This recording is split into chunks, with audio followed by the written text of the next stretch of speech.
Muy bien, durante toda esta semana vamos a estudiar,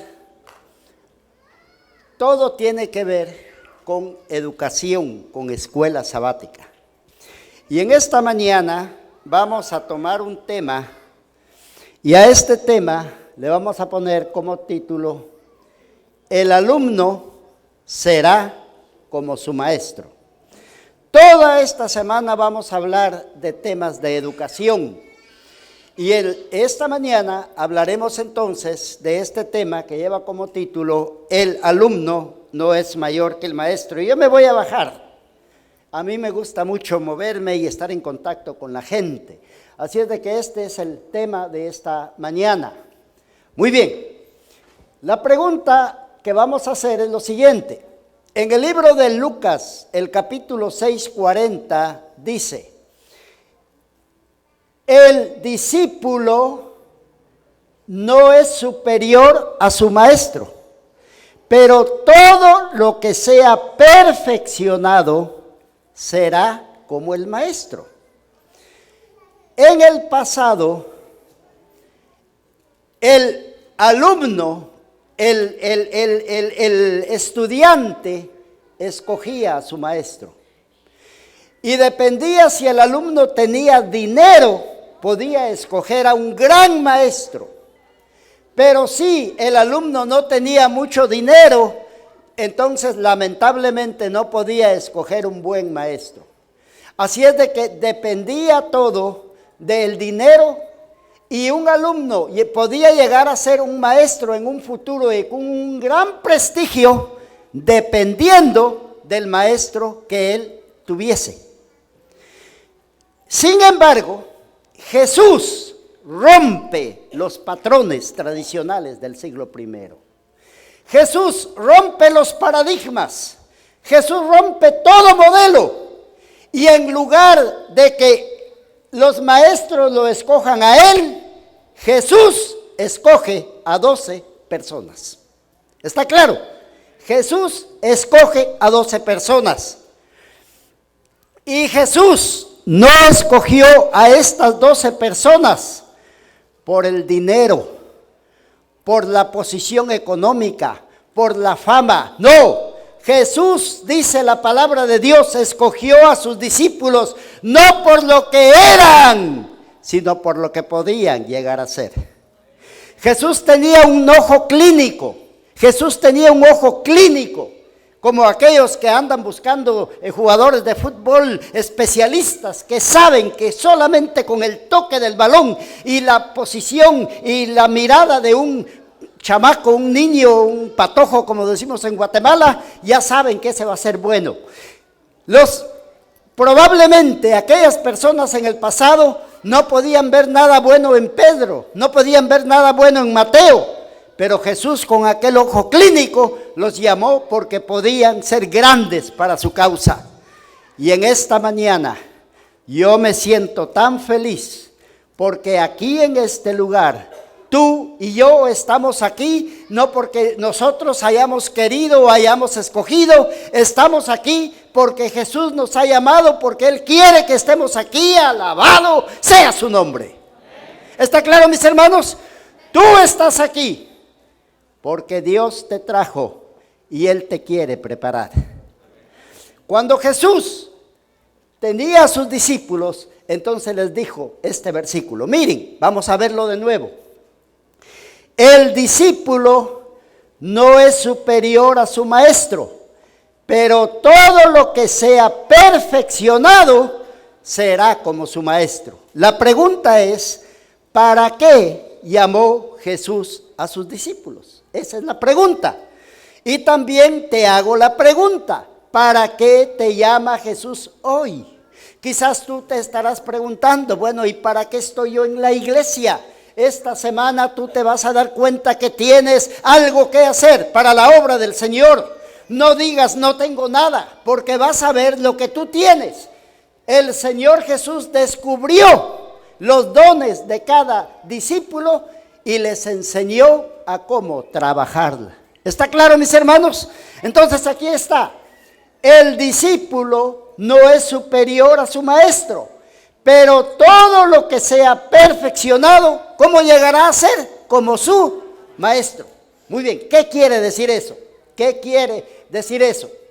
Muy bien, en este caso, él es el maestro y este es el discípulo. El discípulo no es superior que el maestro, pero luego dice, pero cuando el maestro le enseñe al discípulo y cuando el discípulo sea perfeccionado, ¿cómo va a ser el discípulo? ¿Como quién? Como el maestro. Ese es el punto. El tema de esta mañana es ¿cómo puede el discípulo llegar a ser como quién? Como el maestro. Ese es el propósito de la enseñanza. Yo enseñé muchos años teología en varias instituciones de aquí en Estados Unidos y también en Guatemala, y actualmente doy clases en un seminario. Pero me acuerdo que hace exactamente varios años vino un pastor y me dijo, Julio, me dice, ¿y cuál es tu propósito de formar pastores?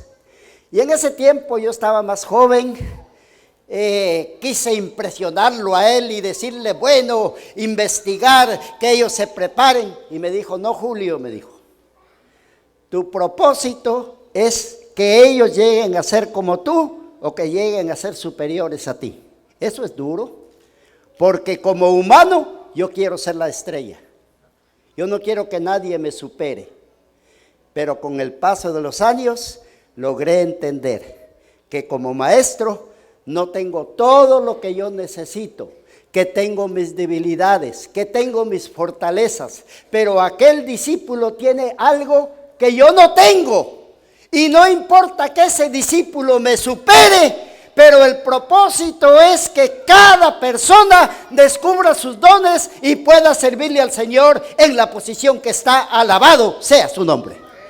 Ahora sí me entienden, mis hermanos, y ahora yo puedo decir con mucho orgullo, tengo alumnos pastores que me han superado, y gracias a Dios por eso.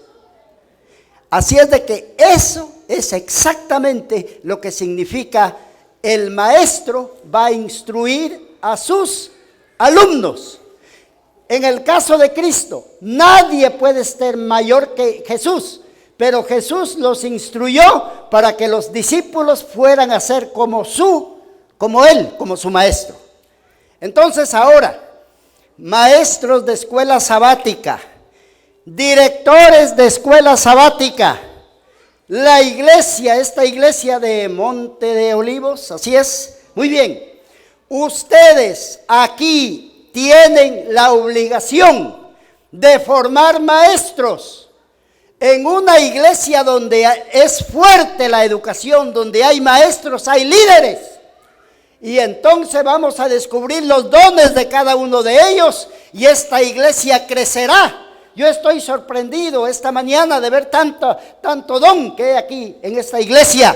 Y ahora todos juntos vamos a trabajar para extender el reino de Dios. Alabado sea su nombre. Muy bien, de nuevo, el discípulo nunca va a ser superior a Jesús. Pero cuando el discípulo sea perfeccionado, ¿cómo va a ser el discípulo? Como Jesús. Ahora la pregunta es, ¿pero cómo se hace eso? ¿De qué manera se hace eso? Muy bien. Primero, vamos a ver cuándo fueron dichas estas palabras. Jesús dijo estas palabras bajo un contexto. Pongamos ahora, a mí me dijo el pastor, usted va a ir a la iglesia de Monte de Olivos y ahí hay muchas personas, paisanos suyos. Era lo único que sabía. Mi esposa y otras personas me dijeron, ¿y a dónde vas? Yo sé que voy a Carolina del Norte, el pasaje me lo compraron para este lugar, pero de ahí no sé a dónde me van a llevar.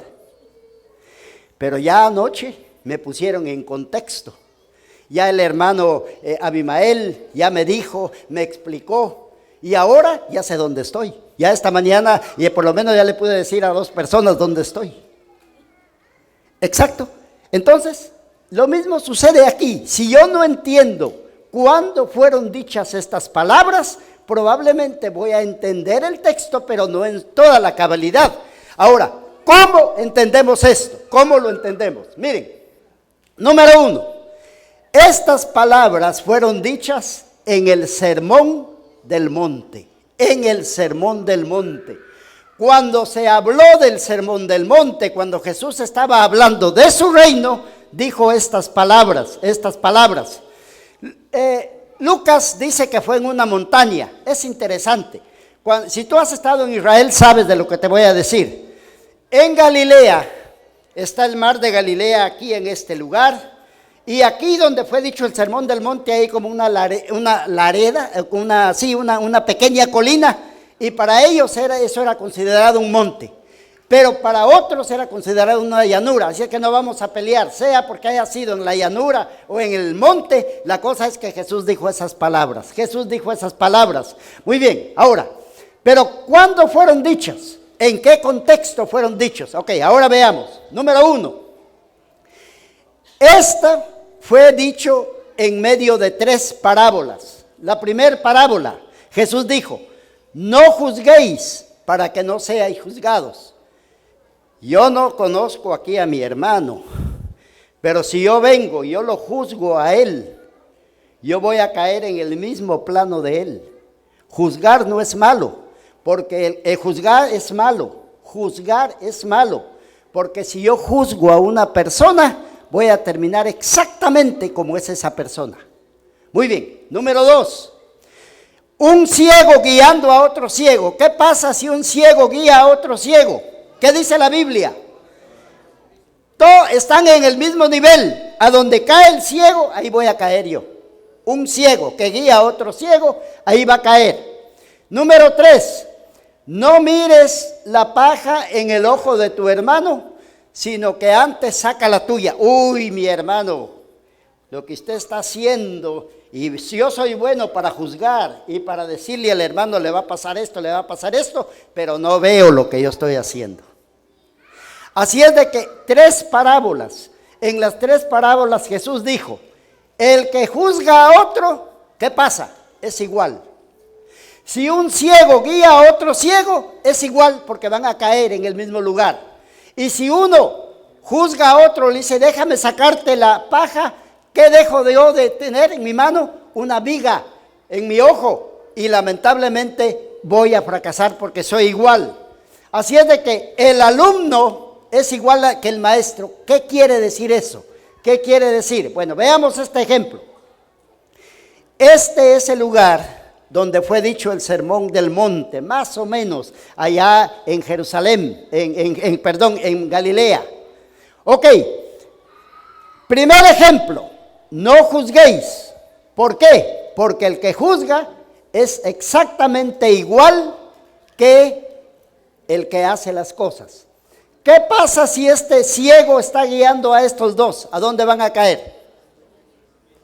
Se termina esa pared y caen en el mismo lugar. Un ciego guiando a otro ciego va a ser también un fracaso.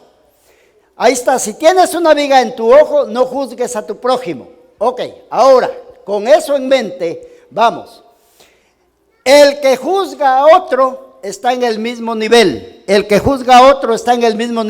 El ciego que guía a otro ciego está igual. Y por último, el que juzga al que tiene una paja en el ojo está en el mismo nivel, porque él tiene una viga. Así es de que las 3 parábolas hablan de igualdad. Por eso dijo Jesús: no hagan esto, porque es igual. Ese es el contexto donde va a caer Jesús ahorita. Y entonces ahora, miren, viene y dice: en estas 3 parábolas nadie es superior, todos son iguales. Seguidamente introduce: el alumno está en estrecha relación con su maestro. Muy bien, el alumno está en estrecha relación con el maestro. ¿Por qué? Y ahora vamos a ver qué significa todo lo que Jesús quiso decir. Dice: el discípulo llega a ser ¿cómo? Ayúdenme. El discípulo llega a ser ¿cómo? El maestro. Ahora les pregunto: ¿Cuántos aquí en la iglesia quieren ser alumnos? Levanten la mano. ¿Cuántos quieren ser como Jesús? Ok, a ver si contestan amén al final. Ok, ¿estamos claros? Muy bien, vamos ahora a ver cuándo el discípulo llega a ser como el maestro. ¿Cuándo el discípulo llega a ser como el maestro? Muy bien. En el judaísmo del primer siglo, un discípulo nunca podía aspirar a ser como el maestro. El maestro en el primer siglo, no los seguidores de Jesús, sino como los fariseos, los saduceos, un discípulo nunca podía ser como su maestro. Y el discípulo siempre miraba al maestro grande. El discípulo siempre debía guardarle respeto al maestro. Pero ahora viene Jesús, un hombre de 30 años, y ahora dice en público, rompe los paradigmas, rompe los pensamientos de ese tiempo. Y Jesús dice que el maestro, el propósito del maestro es que el alumno llegue a ser como el maestro. ¿Cómo sonó eso? ¡Wow! El alumno debe ser como el maestro. La idea de los judíos era que un alumno nunca podía superar a su maestro. Hasta que el maestro muriera, tal vez ahí el alumno podía ser más grande que él. Pero en vida, nunca un alumno podía superar al maestro. ¿Estamos claros? En vida, nunca el alumno podía ser igual que su maestro. Pero ahora viene Jesús y dice, sí, el maestro tiene la obligación de hacer a sus discípulos iguales que él. ¿Cómo sonó eso? Imagínense lo que dice. Muy bien, ¿cómo es eso? Jesús rompe los paradigmas existentes y declara que el discípulo puede ser como el maestro. Yo te digo en esta mañana, tú puedes ser como Jesús.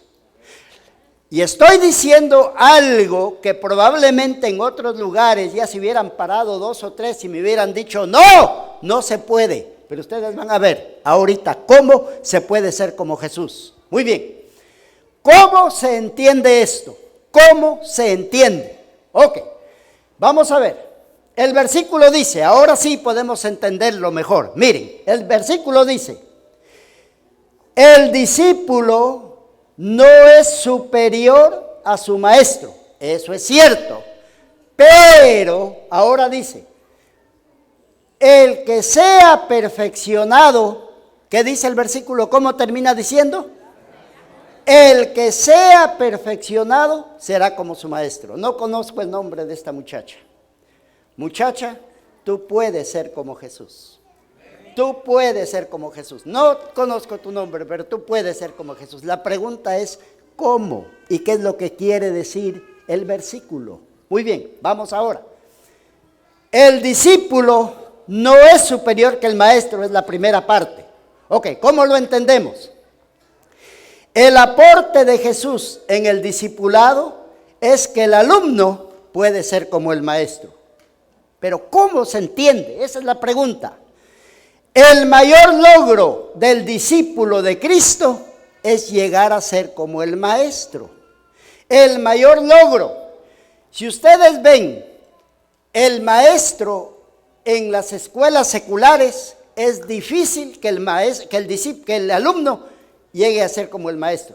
Yo tenía unos maestros y de teología, excelentes maestros, pero de una vez decía, aquí el 10% va a sacar A, el 20% va a sacar una A menos, y hasta ya tenía clasificado, estereotipado, hasta sabía cuántos iban a perder. ¡Wow! Imagínense, Jesús nunca hizo eso, porque el propósito de Jesús, aún con el más ignorante, era llevarlo a que fuese como él. ¿Qué te parece esa enseñanza? ¿Qué te parece esa enseñanza? Entonces eso quiere dar a entender que todos podemos llegar a ser como Jesús, alabado sea su nombre. Nadie puede decir, no, yo no puedo. Eso es lo que dice la palabra y eso es lo que hay que anunciar. ¿Está claro, mis hermanos? Así es que Jesús, el propósito con aquel que le cuesta aprender es con el que más tomó tiempo. Muy bien, eso es lo que dice la palabra de Dios. Lucas deja bien en claro este concepto. Ahora, seguimos adelante.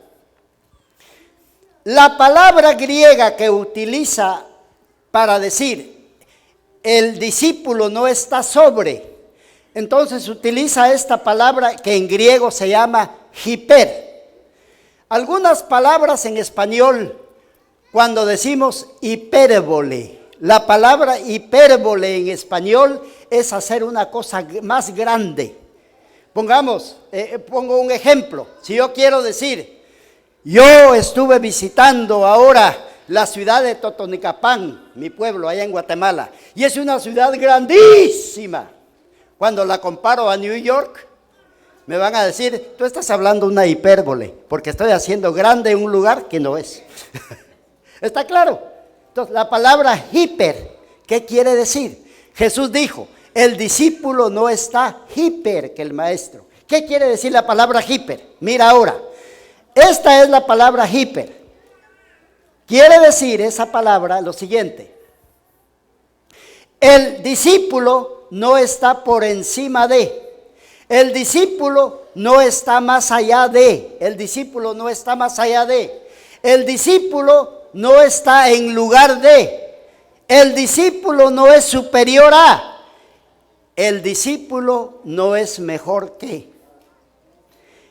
Entonces, el discípulo no está más allá que Jesús. El discípulo no está no es mejor que Jesús. El discípulo no es superior que Jesús, por supuesto, porque es Jesús.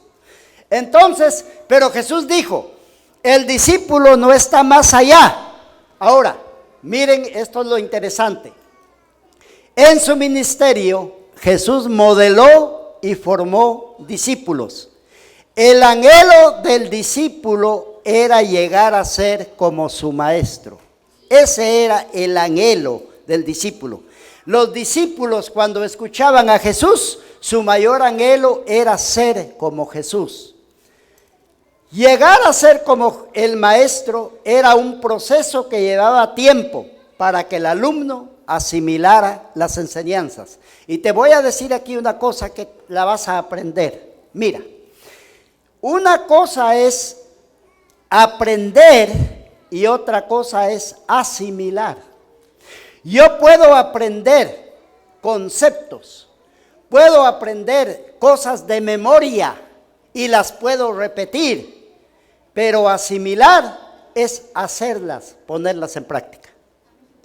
¿Por qué es que a veces los estudiantes estudian, se aprenden las cosas de memoria, se aprenden las fórmulas? Y como decimos en Guatemala, nos ponemos a embotellar. No estudiamos para los 3 meses, pero mañana va a ser el examen y hasta me desvelo toda la noche estudiando y estudio. Lo sé de memoria, pero no lo he asimilado porque falta la práctica. Ese es el gran problema. Entonces aquí Jesús dice, Jesús en sus enseñanzas no solamente quería que sus discípulos aprendieran de memoria, sino Él quería que sus discípulos, ayúdenme, ¿qué hicieran? Que los discípulos asimilaran. La palabra asimilar quiere decir aquello que está bien masticado, que está bien digerido y que ahora se ven sus resultados. ¿Está claro, mis hermanos?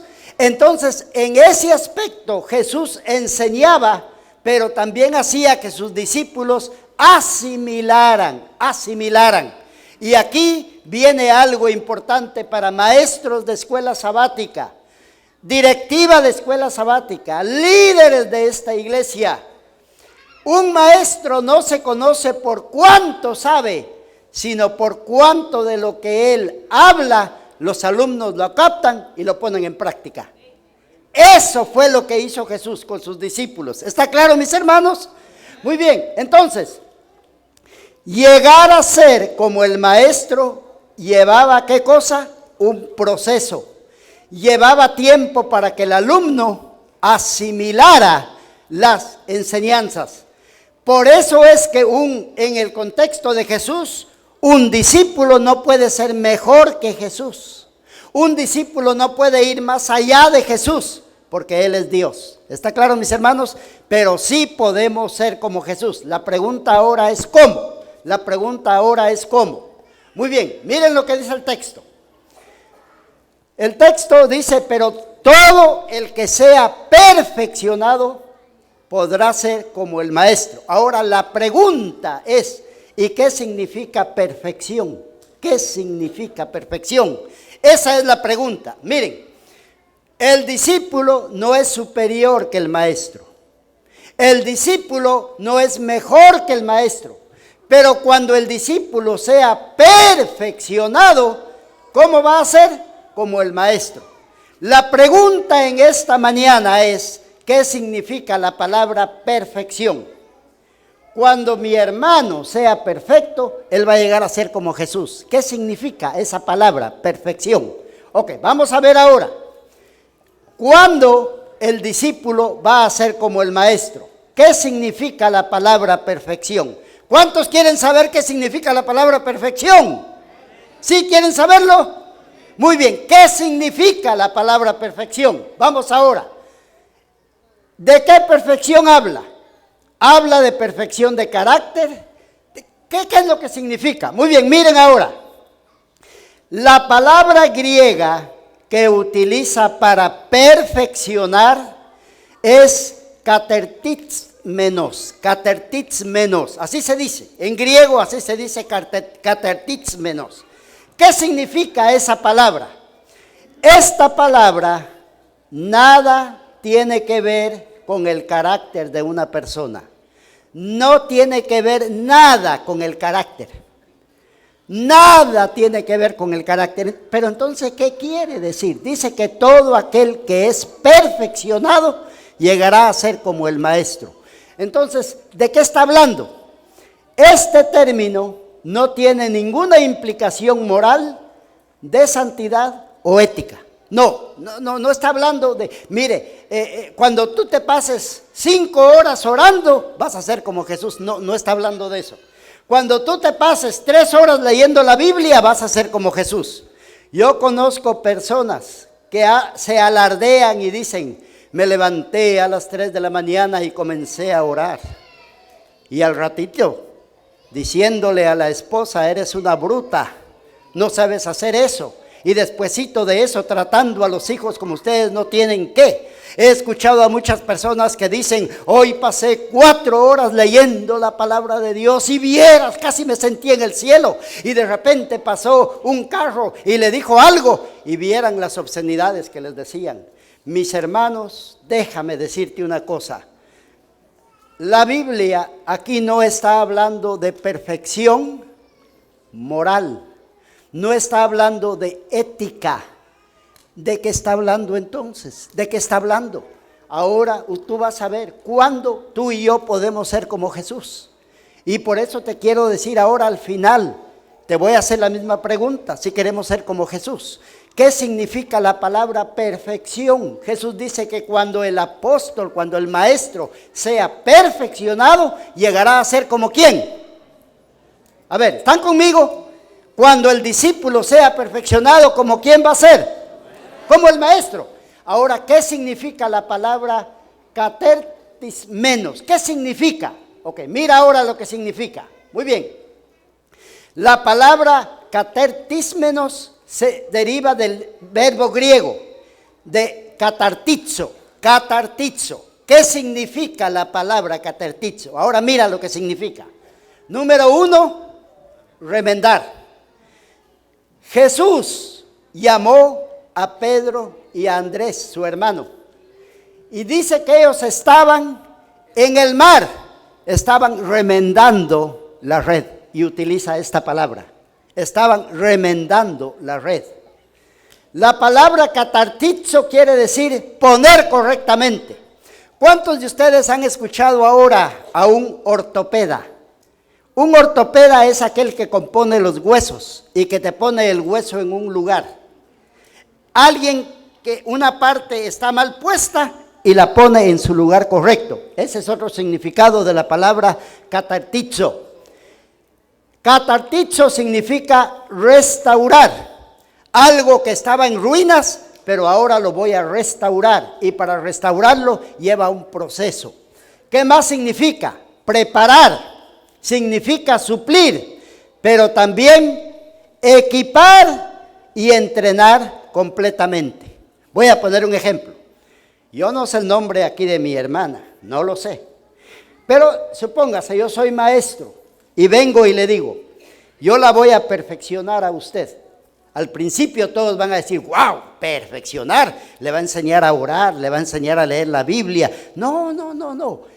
La palabra catartizo quiere decir, la voy a equipar, la voy a educar, le voy a dar herramientas. Y cuando usted esté lista, está perfeccionada, está con las herramientas, es como que ha terminado una carrera. ¿Está claro, mis hermanos? La palabra catartizo quiere decir, te voy a preparar, te voy a educar, te voy a orientar, te voy a equipar, te voy a decir cómo se hace, te voy a poner completo. Y cuando estés perfecto, entonces tú vas a ser como yo, porque estás listo para la misión. ¿Está claro, mis hermanos? Entonces, ¿cuál es el propósito del discipulado cristiano? ¿Cuál es el propósito de la escuela sabática? ¿Cuál es el propósito de los líderes de esta iglesia? El propósito es hacer lo que hizo Jesús. Aquí en esta iglesia hay personas que no participan, hay personas que vienen a la iglesia y gracias a Dios que vengan, pero el propósito no es que un 15% o 20% haga todo. ¿Qué pasa con el 70%? ¿Qué pasa con el 50%? Que si los invitan ustedes aquí a que vengan y tener una oración, no lo van a hacer porque les da pavor, les da miedo. Si usted pones a una persona a cantar, no lo va a hacer. Entonces aquí el propósito es que todos aquellos que tienen liderazgo, todos aquellos que tienen una parte aquí en la iglesia, ahora formen nuevos discípulos, formen nuevos líderes para que esta iglesia crezca para la honra y gloria de Dios. Eso es lo que significa la palabra perfeccionar. La palabra perfeccionar quiere decir educar. La palabra perfeccionar quiere decir equipar. Y está comprobado que en una iglesia donde hay maestros que se duplican, que enseñan a otros, la iglesia crece. Pero si yo tengo un don y solamente yo quiero ser la estrella, porque si le enseño a este va a ser mejor, van a actuar como los diputados allá en mi país, en Guatemala, que no quieren ni levantarse porque otro les puede robar el puesto. Mis hermanos, el maestro cristiano, y se los digo con amor, el maestro cristiano debe de duplicarse. Ese don que Dios me ha recibido a mí, yo voy a orar por aquel hermano, por aquella hermana que está allá, y voy a acercarme a ellos y voy a enseñarles para que sean líderes. Déjenme decirles, yo lo he experimentado. Ahora que ando por diferentes lugares, en diferentes países, puedo ver aquel que fue mi alumno, que casi ni hablaba, aquel que estaba ya escondido en la clase, y ahora un gran líder para honra y gloria del Señor. Eso es lo que significa aquí. El maestro, el alumno no está por encima del maestro. Jesús preparó a sus discípulos para la misión. Jesús preparó a sus discípulos, los educó para cumplir la predicación del evangelio. Jesús los preparó para que fueran líderes como Él. En carácter nunca vamos a ser igual que Jesús, pero sí podemos imitar su modelo. Pero Jesús sabe que si nosotros somos líderes, mis hermanos, estaremos activos, alejados del pecado y cumpliendo la misión que Cristo dejó. Alabado sea su nombre. ¿Está claro, mis hermanos? Entonces eso es lo que significa Catartizo, eso es lo que significa. Llevar al discípulo exactamente como él es. Así es que otros significados es formar a alguien de manera adecuada para que cumpla con la tarea. Equiparlo hasta que esté suficientemente listo. La iglesia debe de estar haciendo esto. Aquí deben de haber unos 40 maestros de escuela sabática y deben de darle oportunidades a todos. Deben de tener, esta iglesia debe de convertirse en una escuela de entrenamiento.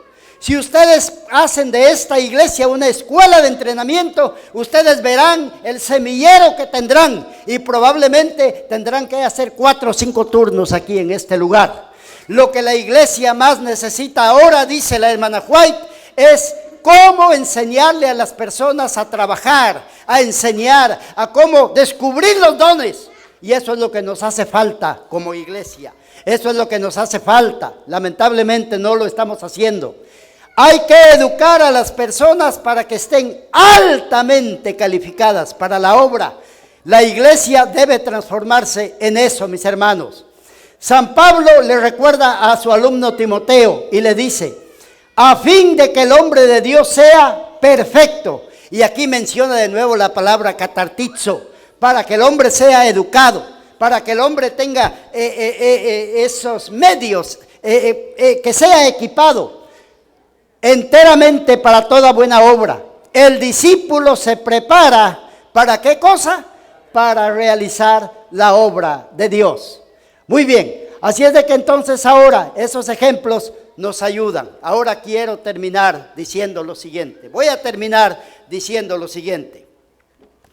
En el libro de Juan, el capítulo 10 y el versículo 10 dice lo siguiente. Yo he venido. Y él explica para qué. Pero también dice, el ladrón no viene sino para hurtar, matar y destruir. Yo he venido, dijo Jesús, para que tengas vida y vida en abundancia. Ahora, pon atención a lo que te voy a decir ahorita. Estaba en un grupo pequeño en la ciudad de Chicago.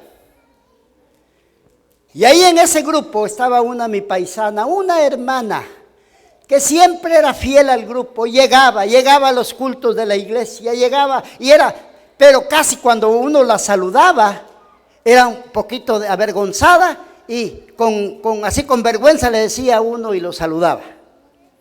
Y mis hermanos, en ese grupo pequeño nos propusimos nosotros a que cada persona del grupo desarrollarlos como líderes.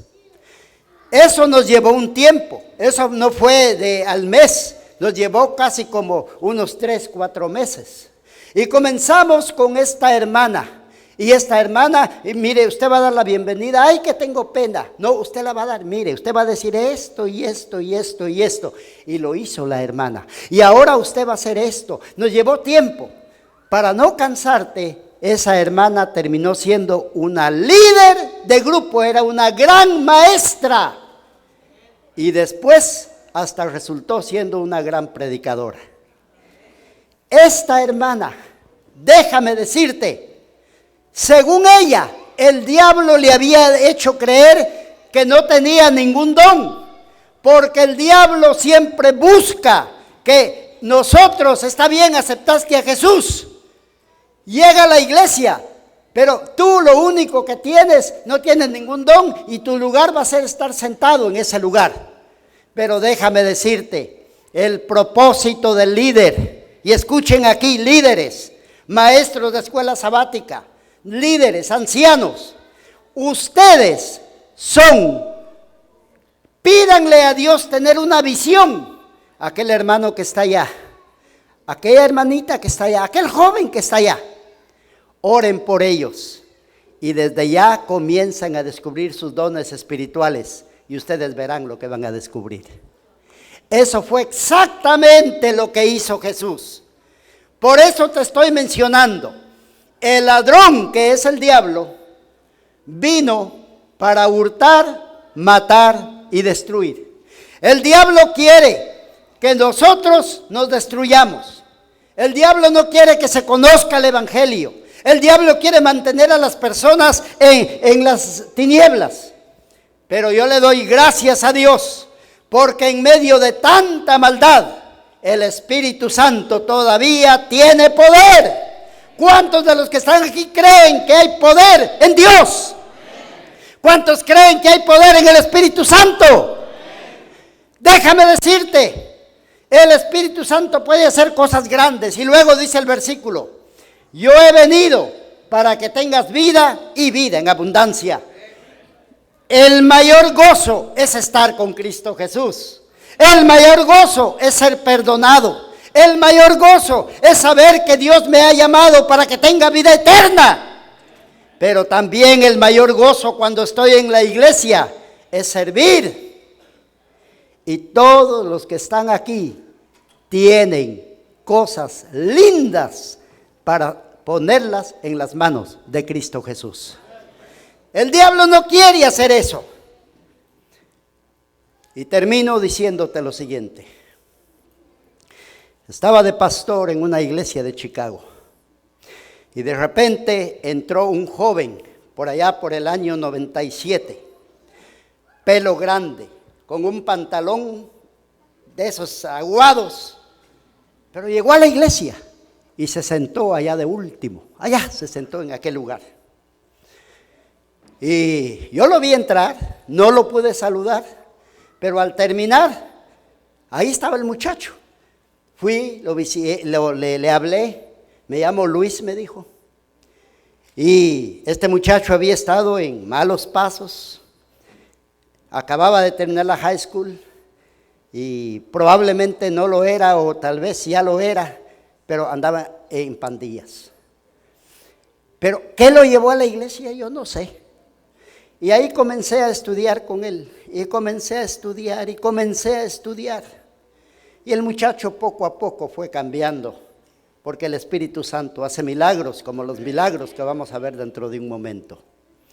Y este muchacho de repente ya se cortó el cabello, y de repente cambió su manera de vestir. Y ya estaba listo.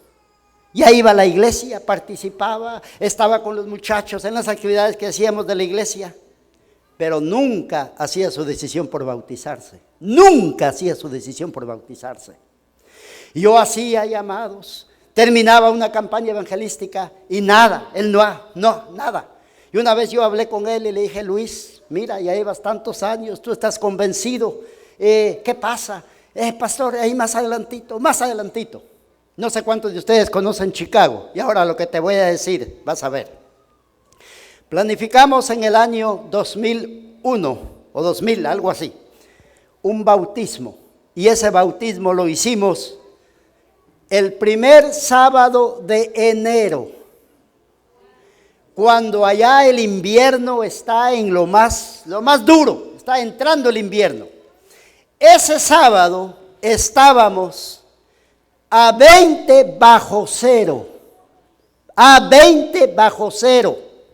Había un frío que para calentar, probablemente estaba un poquito más, que para calentar la boila, como le llaman, se tuvo que calentar agua de la estufa, y todavía así no se calentaba el agua. Esa vez tuvimos 10 bautismos, eran 10, y entonces cuando terminaron los bautismos, yo estaba haciendo el llamado. Y yo vi hasta allá atrás a Luis, que estaba cabizbajo, con la cabeza baja. Y yo lo vi, aunque no le puse mucho interés. Pero cuando estaba haciendo el llamado, él estaba así. Y entonces cuando terminé la oración, ya me iba a salir, corre un muchacho de Costa Rica y me dice: pastor, por favor, quédese ahí, hay uno más. ¿Cómo? ¿Uno más? La junta votó solamente 10. Pastor, por favor, hay uno más. Y se acercó a mí y me dijo: es Luis. Mis hermanos, déjenme decirle, yo ya no dije nada. Vino Luis, se bautizó y terminamos. Cuando terminamos, Yo llegué con Luis y le dije, Luis, ¿qué pasó? Fuimos al río a hacer un bautismo. Fuimos al lago a hacer un bautismo. Estuviste aquí en el verano, estuviste aquí en varios inviernos. ¿Qué pasó? ¿Qué te pasó? A ver, cuéntame. Y para no cansarlos, Luis está ahorita de pastor en Indiana. Pero déjame decirte, yo le pregunté a Luis, ¿y qué pasó? Y vino Luis y me dijo, pastor, mientras usted estaba haciendo el llamado, yo sentí el impulso de ponerme de pie, pero estaba luchando conmigo mismo y por eso usted me vio que estaba yo agachado. Y de repente dijo Luis, yo sentí que alguien me puso de pie y dije, ya no puedo más. Y si yo salgo de este lugar sin bautizarme, hoy me pierdo. Y Luis pasó y ese sábado dio un testimonio público del poder del Espíritu Santo.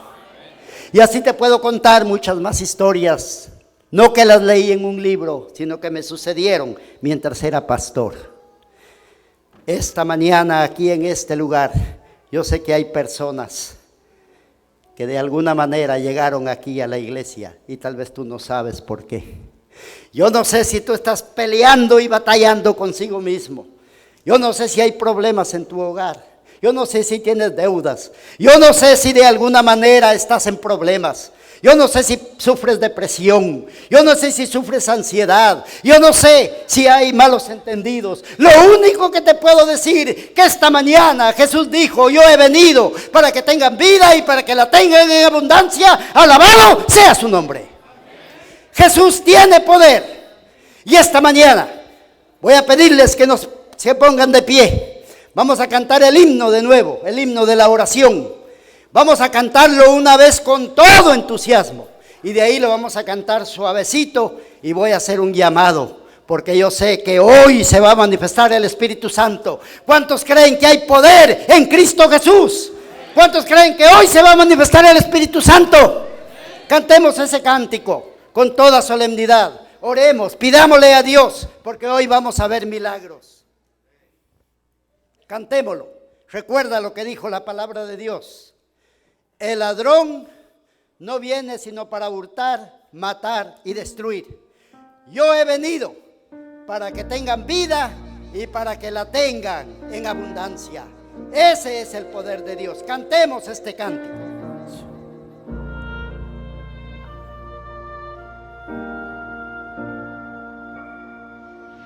En la oración encuentro calma, en la oración encuentro paz, orar a Dios refresca el alma, hablar con Dios.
oh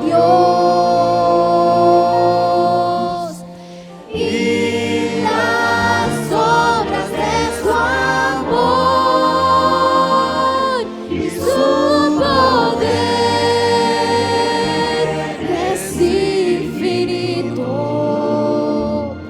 Me perdonó mi Salvador.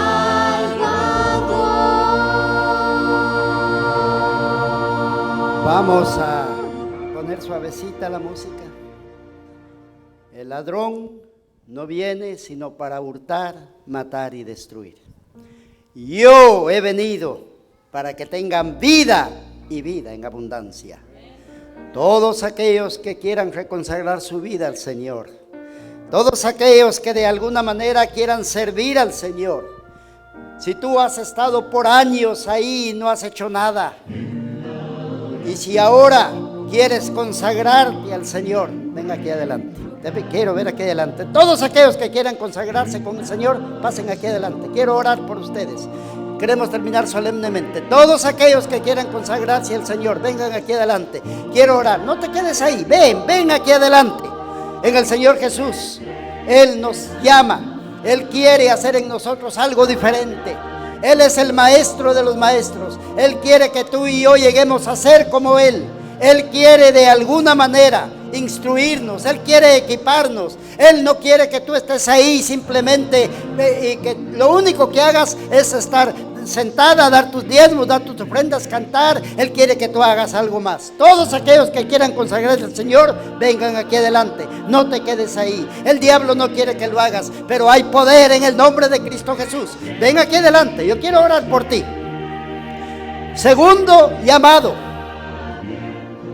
Dentro de toda esta congregación, si hay personas que no han sido bautizadas, pero que ahora hacen su decisión para hacerlo, no van a ser bautizadas ahora, pero lo van a hacer en un futuro, yo quiero orar por ti, porque la Biblia nos dice claramente que el que acepta a Jesús y tiene vida, lo va a demostrar públicamente, realizando esa ceremonia que se llama el bautismo. ¿Cuántos de los que están aquí no son bautizados, pero quieren hacerlo en un futuro? Levanta tu mano.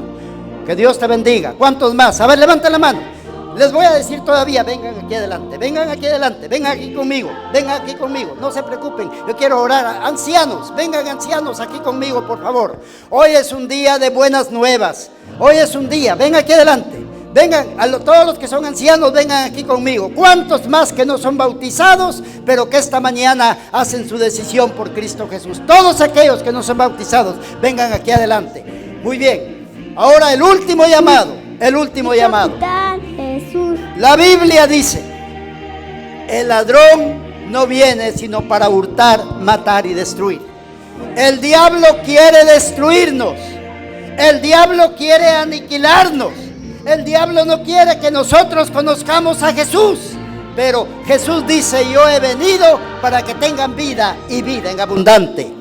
Luis, muchacho que te conté, un pandillero, pero Jesús lo cambió y ahora es un ministro para Cristo Jesús, trabajando en Indiana, ganando almas para su reino, instruyendo personas. A veces nosotros decimos, no puedo, pero Dios tiene un lugar para ti. Pregunto, dentro de esta congregación, ¿cuántos que no han aceptado a Jesús como su Salvador personal quieren hacerlo ahora? Levanta tu mano si tú no has aceptado a Jesús como tu Salvador personal. ¿Cuántos aquí que no han aceptado a Jesús quieren hacerlo ahora? Levanta tu mano, yo quiero orar por ti, quiero ponerte en las manos del Señor. Hay aquí, recuerda, el ladrón no viene sino para hurtar, matar y destruir. Yo he venido para que tengan vida y vida en abundancia. Yo le doy gracias a Dios por este grupo de personas. Hoy el Espíritu Santo ha manifestado poder. Y le voy a pedir a los ancianos, ya ellos saben quiénes son, y si a mí me da tiempo, me gustaría hablar con ellos durante esta semana. Mis hermanos, ¿cuántos creen que Dios estuvo con nosotros hoy? ¿Cuántos creen que hay gozo? Mis hermanos, toda esta semana vamos a experimentar ese gozo de servirle a Cristo Jesús. Oremos. Padre nuestro que estás en los cielos, santificado sea tu nombre. Aquí están tus hijos que obedecieron al llamado. Hacen un voto de consagración y los pongo en tus manos. Bendice a los esposos, esposas, hijos. Bendice a los solteros, a las solteras. Tú tienes un plan para nosotros. Gracias, Señor, por este grupo de personas que no ha sido bautizada, pero que ahora ha hecho su decisión. Los pongo en tus manos. Ayúdale, Señor, para que puedan ellos alcanzar triunfos para Cristo Jesús. Si por alguna razón, Señor, aquí hay personas que esta mañana no han aceptado a Jesús y que estuvieron a punto de hacerlo hoy, bendícelos. Dale, Señor, paz y ayúdalos para que hagan su decisión en un futuro.